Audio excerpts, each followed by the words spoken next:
اللهم صل على سيدنا محمد يا رب صل وسلم دائما ابدا على حبيبي.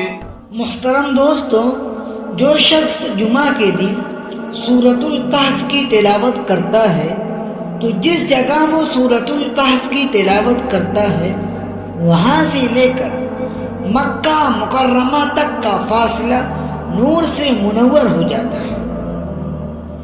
تو سورۃ الکہف کے بہت سے فضائل ہیں. ایک جمعہ سے دوسرے جمعہ تک نور جگمگاتا رہتا ہے. رسول اللہ صلی اللہ علیہ وسلم نے ارشاد فرمایا کہ جو شخص جمعہ کے دن سورۃ الکہف کی تلاوت کرتا ہے تو اس کے لیے دوسرے جمعہ تک، مطلب اس جمعہ سے لے کر اگلے جمعہ تک نور جگمگاتا رہتا ہے.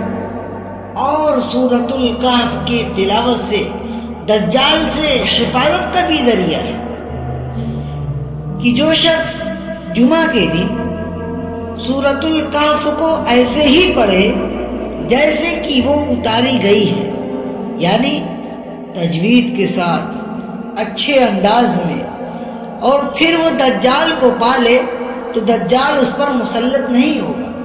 سورۃ الکہف کی ابتدائی 10 آیات کو یاد کرنے کی بھی فضیلت ہے کہ جو شخص سورۃ الکہف کی ابتدائی 10 آیات یاد کرے گا وہ دجال کے فتنہ سے بچا لیا جائے گا.